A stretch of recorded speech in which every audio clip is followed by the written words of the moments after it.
বাবারা আশা করি ভালো আছো। মৌলের পর্যায়বৃত্ত ধর্ম এইচএসসির জন্য সাজেশন নিয়ে চলে আসছি। খুব বেশি টাইম ওয়েস্ট করব না। দেখো, মৌলের পর্যায়বৃত্ত ধর্ম থেকে প্রশ্ন আসবে আসবে আসবে, এবং এইখানে সবচাইতে বড় ভুল যেটা হয়, তোমরা মৌল আইডেন্টিফাই করতে পারো না। মৌলটা কি করতে পারো না? আইডেন্টিফাই করতে পারো না। কারণ মৌল আইডেন্টিফাই করাটা শিখতে হবে। মৌল আইডেন্টিফাই আমরা কেমনে করি? ওইখানে একটা বক্স দেওয়া থাকে, উদ্দীপকে কি দেওয়া থাকে, এমন বক্স দেওয়া থাকে, বক্স দিয়ে এইভাবে দেওয়া থাকে, এখানে গ্রুপ, এখানে পিরিয়ড, দেখা গেলো 2 নাম্বার গ্রুপ, এখানে 3 নাম্বার পর্যায় দিয়ে, এখানে জাস্ট এক্স একটা মৌল দেওয়া থাকলো। এটা তোমাকে বুঝতে হবে, এবং এটা অনেক সময় আমরা বুঝতে পারি না। তাহলে এটা কিভাবে বোঝা যায়? এটা বোঝার নিয়ম হচ্ছে, তুমি যখনই বুঝতে পারো না, তুমি কোশ্চেনে চলে যাবা। কোশ্চেনে চলে গিয়ে তুমি কোশ্চেনটা যদি একটু অ্যানালাইসিস করো, তাহলে বুঝতে পারো প্রশ্নতে আসলে কোনটার কথা বলা হয়েছে। ঠিক আছে? তো আমাদের এই পিরিয়ডিক টেবিলকে আমরা 2টা ভাগে ভাগ করি। কয়টা ভাগে ভাগ করি? 2টা ভাগে। এই পর্যায়, যে মৌলের পর্যায়বৃত্ত ধর্ম, একটা হচ্ছে ধর্ম থেকে প্রশ্ন আসতে পারে, যেখানে ব্লক ভিত্তিক আলোচনা আছে, ইলেকট্রন আসক্তি, আয়নীকরণ শক্তি, তারপরে হচ্ছে পি ব্লক মৌল, ডি ব্লক মৌল, এস ব্লক মৌল, এই ব্লক থেকে প্রশ্ন আসতে পারে। 2, প্রশ্ন আসতে পারে সংকরায়ন থেকে। কোন জায়গা থেকে আসতে পারে বাবারা? সংকরায়ন থেকে আসতে পারে। ওকে, তো দেখো, আমরা একটু কি কি টাইপের প্রশ্ন আসতে পারে সেটা একটু দেখার চেষ্টা করি। তোমাদের জন্য প্রশ্ন অলরেডি আমি সাজিয়ে নিয়ে চলে এসেছি। এই যে দেখো, পি ব্লক মৌলের বৈশিষ্ট্য পড়বা। তুমি মৌলের পর্যাবৃত্ত ধর্মে যদি পড়তে চাও, তোমাদের যে সাজেশন, এইটা হচ্ছে সাজেশন। আমরা পি ব্লক মৌলের বৈশিষ্ট্যগুলো পড়বো। কোন ধরনের বৈশিষ্ট্য? ওই যে অ্যামোনিয়া আর PH3 ফসফিন, এর মধ্যে কে আমাদের অধিক ক্ষারীয়, তারপরে হচ্ছে অ্যালুমিনিয়াম ক্লোরাইড যে ডাইমার গঠন করে, কিভাবে করে, এই ধরনের প্রশ্নগুলো পি ব্লক মৌলের বৈশিষ্ট্য থেকে আসবে। তারপর ডি ব্লক মৌল থেকে জাস্ট 3টা কোশ্চেন আসে। এই 3টার মধ্যে যে কোনো একটা আসার সম্ভাবনা 90%।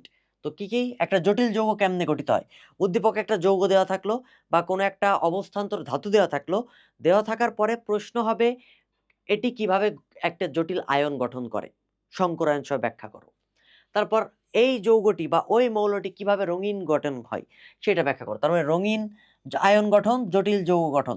জটিল যৌগ গঠনের মতবাদ হচ্ছে ভ্যালেন্স বন্ড থিওরি। কি থিওরি বাবারা? Valence bond theory. আর রঙিন আয়ন গঠনের মতবাদ হচ্ছে ক্রিস্টাল ফিল্ড মতবাদ। কোন মতবাদ? ক্রিস্টাল ফিল্ড মতবাদ। ক্রিস্টাল ফিল্ড মতবাদ তোমরা জানো, ওই যে T2G সেটে ভাগ হয়ে যায়, 2টা আলাদা আলাদা ভাগে ভাগ হয়ে যায়। আর ভ্যালেন্স বন্ড থিওরি কোনটা?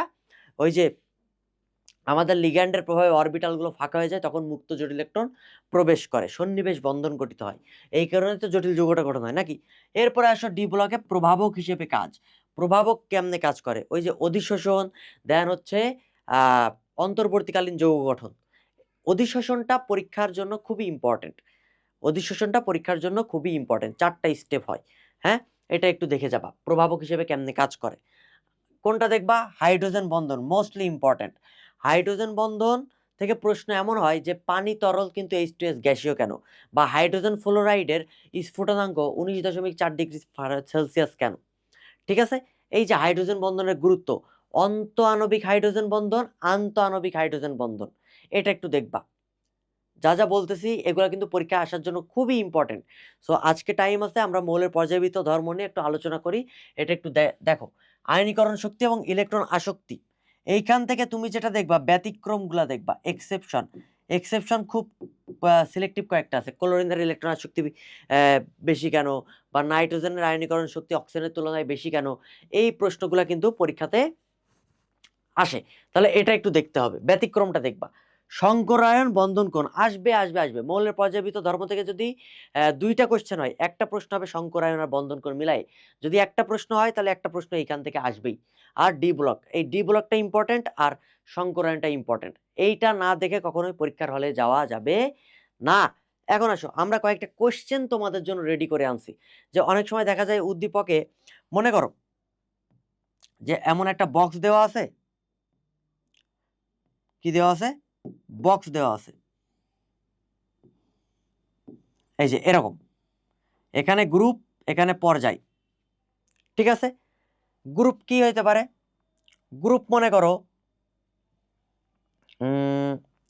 13, আর এখানে গ্রুপ 14। আর পর্যায়ে পিরিয়ড, পিরিয়ড দিলাম মনে করো 2 আর এখানে দিলাম 3, তাহলে এটা হচ্ছে এক্স, এটা ওয়াই, এটা জেড, এটা পি। এখন তুমি মনে করো এটা জানো না যে এটা কেমন কি হইতে পারে, এক্স মৌলটা কি বা পি মৌলটা কি। প্রশ্ন এইখানে দিল, গ নম্বর প্রশ্ন দিল ZCl4 আর্দ্র বিশ্লেষিত হয় না কেন, ব্যাখ্যা করো। আর্দ্র বিশ্লেষিত হয় না কেন ব্যাখ্যা করো। এখন তুমি তো পরীক্ষাতে একটাই পড়ে আসছো যে CCl4 আর্দ্র বিশ্লেষিত হয় না, কিন্তু সিলিকন টেট্রাক্লোরাইড SiCl4 আর্দ্র বিশ্লেষিত হয়। তাহলে এটা দেখে তোমার 14 নম্বর গ্রুপে জেড কি, কার্বন। ফসফরাস কি, এই পি, সরি ফসফরাস না, এটা পি হচ্ছে একটা প্রতীক, পি কি, সিলিকন। আইডেন্টিফাই হয়ে গেল। এই কারণে প্রশ্নগুলো জানতে হবে। প্রশ্নগুলো জানলে তুমি অ্যাকচুয়ালি মৌলটা আইডেন্টিফাই করতে পারবা, যদি এইভাবেও আইডেন্টিফাই করতে না পারো। তো অনেকেই পারে না, অনেকেই গ্রুপ পর্যায়ে দেখে আইডেন্টিফাই করতে পারে না, যাদের পর্যায় সারণী সম্পর্কে ধারণা নাই। তখন আমরা কি করি, প্রশ্ন দেখে আইডেন্টিফাই করি। এটা হচ্ছে জিত বাবার টেকনিক। আসো আমরা একটু কয়েকটা প্রশ্ন দেখি। এই প্রশ্নগুলা পড়ে যাইতে হবে, যে এই প্রশ্ন না জেনে এক্সাম হলে যাওয়া অন্যায়। এই প্রশ্ন যদি না জেনে যাও পরীক্ষার হলে শিওর থাকো তুমি মারা খেয়ে গাছে উঠে গেছো। সো যেই প্রশ্ন, আমি কিন্তু সব প্রশ্ন আনি নাই, হাজার হাজার প্রশ্ন আছে, বাছাই করে সিলেক্টিভলি কয়েকটা কোশ্চেন দিছি। এই কোশ্চেনগুলো একটু পড়ে যাস, একটু পড়ে যাস। কোন কোন কোশ্চেন দেখ, ডি ব্লক মৌলে অ্যামোনিয়া তৈরিতে প্রভাবক রূপে কেমনে কাজ করে, অধিশোষণ। তারপর সালফার ট্রাইঅক্সাইডে V2O5 কেমনে প্রভাবক হিসেবে কাজ করে, V2O5 কেমনে কাজ করে, এটা অন্তর্বর্তীকালীন যৌগ গঠন, কারণ এটা সমসত্ব প্রভাবন। ঠিক আছে, ওকে। ডি ব্লকের এইটা very very important, very very important. Scandium, titanium, vanadium, chromium, manganese, iron, cobalt, nickel, zinc, এদের গলনাঙ্কের ক্রম, গলনাঙ্কের গ্রাফটা আঁকাইতে হবে। এরকম হয়ে যায়, হ্যাঁ, এরকম হয়ে যায়, এরকম একটা গ্রাফ হয়। তুমি যদি গ্রাফ দেখো যে এদের বিজোড় ইলেকট্রন বা অযুগ্ম ইলেকট্রনের প্রভাব বিস্তার করে, তখন এই প্রভাব থাকার কারণে এদের গলনাঙ্কের ক্রমটা একটু এইরকম হয়। তাহলে ডি ব্লকে এদের গলনাঙ্কের ক্রমটা ব্যাখ্যা করতে হবে, এটা পড়বা। তারপর একটা যৌগ দিতে পারে, এই যে এমন একটা যৌগ দিয়ে দিতে পারে, যৌগ দিয়ে বলো কিভাবে গঠিত হয়, তার মানে কি, তার মানে জটিল যৌগ কেমনে গঠিত হয়েছে। এমন একটা যৌগ দিয়ে বলে এটি রঙিন কিভাবে, বা এটির বর্ণ কেমন, বা এটি বর্ণ প্রদর্শন করে কেন। এই ধরনের প্রশ্ন আসা মানে কি, রঙিন যৌগ কেমনে গঠন হয়েছে, ওই ক্রিস্টাল ফিল মতবাদ ব্যাখ্যা করা। আর এটা মানে ভ্যালেন্স বন্ড থিওরি ব্যাখ্যা করা, এটা জটিল যৌগ গঠন বা জটিল আয়ন গঠন। পারবা, পারা উচিত। এরপরে চলে আসো, তারপর একটু ব্যাখ্যা করি যে এটা লিগ্যান্ড, লিগ্যান্ডের প্রভাবে ঘটনাটা ঘটে। আর ক্রিস্টাল ফিল মতবাদ কি, ওই যে ডি ব্লক দুইটা ভাগে ভাগ হয়ে যায়, একটা T2G সেট আর একটা EG সেট। আমি কিন্তু অলরেডি বেসিক কথাগুলো বলে যাচ্ছি। এটা পি ব্লক মৌল, পি ব্লক মৌলের এই কয়েকটা কোশ্চেন পড়তেই হবে, মাস্ট। না পড়ে কখনোই পরীক্ষার হলে যাবা না, গেলে কিন্তু জীবন যেখানে যেমন হয়ে যাবে, বলে দিলাম। আসো, কি, অ্যালুমিনিয়াম ক্লোরাইড ডাইমার গঠন করে, পারবা। CCl4 আর্দ্র বিশ্লেষিত হয় না, কিন্তু SiCl4 আর্দ্র বিশ্লেষিত হয় কেন, ব্যাখ্যা করো। ঠিক আছে, হীরক এবং গ্রাফাইটের মধ্যে তড়িৎ পরিবাহী। দেখো, এই যে আর্দ্র বিশ্লেষিত হয় বা হয় না, এটার ব্যাখ্যার প্রথম পয়েন্ট হচ্ছে ফাঁকা ডি অরবিটাল থাকতে হবে। কার্বনের ইলেকট্রন বিন্যাস করবা, দেখবে এখানে ফাঁকা ডি অরবিটাল নাই, আর সিলিকনে ফাঁকা ডি অরবিটাল আছে। হীরক এবং গ্রাফাইটের মধ্যে সংকরায়ন ব্যাখ্যা করতে হবে। হীরকে sp3 সংকরায়ন, ফলে কোনো মুক্ত ইলেকট্রন পাবো না।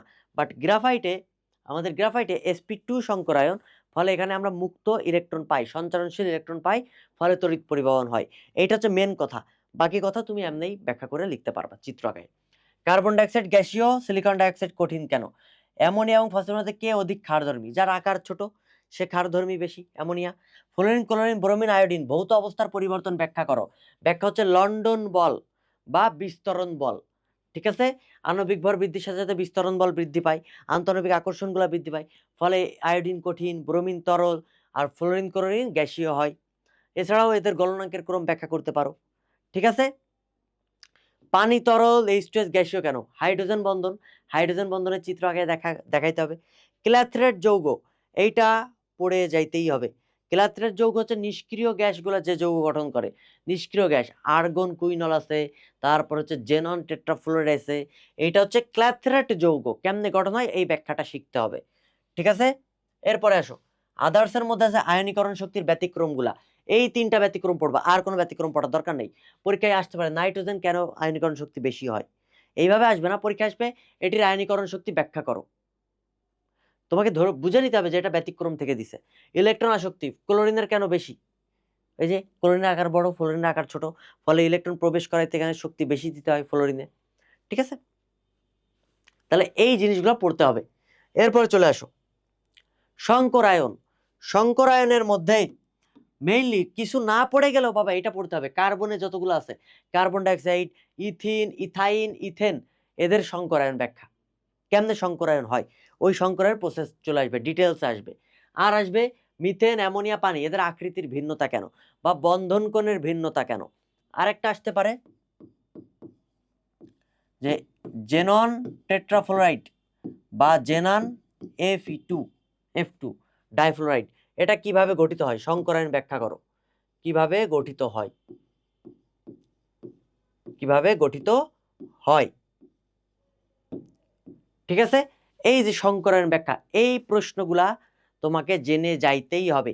এই প্রশ্নগুলা না জেনে কখনো পরীক্ষার হলে যাওয়া যাবে না। আর তোমাদের সিকিউ সাজেশন দরকার, অলরেডি সিকিউ এই প্রশ্নের বাইরে কোনো কিছু আসবে না, তারপরেও তোমাদের জন্য অলরেডি সিকিউ এর পিডিএফ আমি রেডি করে ফেলেছি এবং এইখানে আমি আনসার করে দিয়েছি, তোমার কোনো চিন্তা নেই। হ্যাঁ, তোমাদের চিন্তার কোনো কারণ নেই, তুমি জাস্ট চোখ বুলায় যাবা, চোখ বুলায় যাবা আর একটু পড়িস। হ্যাঁ, শুধু ফাঁকিবাজি করিস না। আমি কিন্তু 4-5 ঘন্টার কোনো ক্লাস নিচ্ছি না, না নিয়ে জাস্ট রেডি করে দিচ্ছি। এই যে ডি ব্লক মৌল চুম্বকত্ব, কোনটা ডায়া কোনটা প্যারা, কিভাবে চুম্বকত্ব কে দেখায় কে দেখায় না অলরেডি লেখা আছে। তারপরে আসো প্যারা চুম্বকত্ব, ফেরোম্যাগনেটিক, এই যে কিভাবে রঙিন যৌগ গঠন হয়। দেখো রঙিন যৌগ গঠন হয়, প্রথমে ডি অরবিটাল 5টা আছে, D X Y, Y Z, Z X, D X square minus Y square, D Z square, degenerate অবস্থায় আছে। লিগ্যান্ডের প্রভাবে, এই যে লিগ্যান্ড যে আসলো, লিগ্যান্ডের প্রভাবে এই অরবিটাল ডি অরবিটালটা দুইটা ভাগে ভাগ হয়ে যায়, নিচেরটা হচ্ছে T2G সেট, কোন সেট, T2G সেট, ওকে, আর উপরেরটা ইজি সেট, উপরেরটা শক্তি বেশি নিচেরটা শক্তি কম। তখন কি হয়, এই যে লিগ্যান্ডের প্রভাবে ইলেকট্রন লাফায় উপরের দিকে চলে যায়, আবার শক্তি বিকিরণের মাধ্যমে ইলেকট্রন লাফায় নিচের দিকে চলে আসে, ফলে আমরা শক্তি যে দৃশ্যমান আলোর পরিসরে বিকিরণ করে, আমরা তখন এই যৌগটাকে রঙিন দেখি। বোঝা গেছে, মানে দুইটা সে অরবিটালে ভাগ হয়ে গেল, নিচের অরবিটাল থেকে ইলেকট্রন লাফ মেরে উপরের অরবিটাল যাবে, আবার নিচের অরবিটালে আসবে। যখন নিচের অরবিটালে আসবে তখন তো শক্তি বিকিরণ করবে, কিভাবে, দৃশ্যমান আলোর পরিসরে, এই কারণে আমরা যৌগটাকে রঙিন দেখি। ক্লিয়ার, এটা ক্রিস্টাল ফিল্ড মতবাদ। এরপর চলে আসো এই যে ঢাকা বোর্ড 25 সালের একটা কোশ্চেন, এ যৌগ যে প্যারাচুম্বকত্ব দেখায় কিভাবে, এ যৌগ দেখো আয়রন, কিভাবে দেখায়, ইলেকট্রন বিন্যাস করে ব্যাখ্যা করবা। যেহেতু অযুগ্ম ইলেকট্রন আছে বা বিজোড় ইলেকট্রন আছে, এই কারণে এটা হচ্ছে প্যারাচুম্বকত্ব দেখায়। ঠিক আছে, এই ধরনের ব্যাখ্যাগুলো প্রত্যেকটা দেখো আমি লিখে দিছি, জাস্ট জিস্ট কথাটা লেখা আছে, কিন্তু মেন বাংলা কথা এটা কিন্তু তোমাকে পরীক্ষার খাতায় লিখে আসতে হবে। এই যে ডি ব্লক মৌল, প্রত্যেকটা টপিক ওয়াইজ আমি আলাদা করে দিছি, টপিক ওয়াইজ কিন্তু আলাদা করে দেওয়া হয়েছে। এই যে জটিল যৌগ কেমনে ঘটে, এই দেখ বক্স, এই মৌল যদি কেউ আইডেন্টিফাই করতে না পারো তাহলে কিন্তু মৌলের পর্যাবৃত্ত ধর্ম থেকে আনসার করতে পারবা না। তাহলে এটা আইডেন্টিফাই করতে হবে কেমনে, অবশ্যই প্রশ্ন দেখে। যদি তুমি এইভাবে আইডেন্টিফাই করতে পারো যে 11 নম্বর গ্রুপ 4 নম্বর পর্যায়ে এম, তাহলে কি এম হয়তো কপার, হয়ে গেল, আইডেন্টিফাই হয়ে গেল। এটা যদি পারো তাহলে ভালো, না পারলেও তুমি এইখান থেকে আইডেন্টিফাই করবা। আমরা যে যে প্রশ্নগুলো দিছি ওই প্রশ্নের বাইরে আসলে প্রশ্ন আসার কথা না। এই যে কপারেরটা কিন্তু আসে ফ্রিকুয়েন্টলি। জটিল যৌগ কেমনে গঠিত হয়, এই যে রঙিন কেমনে গঠিত হচ্ছে। ঠিক আছে, তারপরে চলে আসো জটিল যৌগ, এগুলো সব লিখে দিছি, তোমাদের যেন কষ্ট না হয়, মানে 2-3 ঘন্টার ক্লাসে টাইম ওয়েস্ট যেন না হয়, এই কারণে হচ্ছে আমরা সবকিছু টাইপ করে এনে দিছি। এই যে বন্ধন কোণের পার্থক্য কেমনে হয়, ঠিক আছে, বন্ধন কোণ কেমনে পার্থক্য হয়, তুমি একটু তাকায় দেখো, বি কোণ যৌগ BO2 হয়েছে, তারপরে BO2 এর সাথে অক্সিজেন যোগ করে BO2 হয়েছে, BO3 হয়েছে, তার মানে সালফার ডাইঅক্সাইড, সালফার ট্রাইঅক্সাইড। ওকে, এই যে যৌগ আণবিক গঠন ব্যাখ্যা করো, এই যে সংকরায়ন, সংকরায়নের চিত্র আঁকাইতে হবে। ঠিক আছে, এই যে হাইড্রাইডের বন্ধন কোণের পার্থক্য, হাইড্রাইডের বন্ধন কোণ তুমি জাস্ট দুইটা জিনিস জানো, অ্যামোনিয়া আর PH3, তাই না, তারপর হচ্ছে CH4, এগুলোই তো হাইড্রাইড, বি এবং সি মৌল, তুমি বের করতে পারবা না, বলো, অবশ্যই পারা উচিত। এরপরে আসো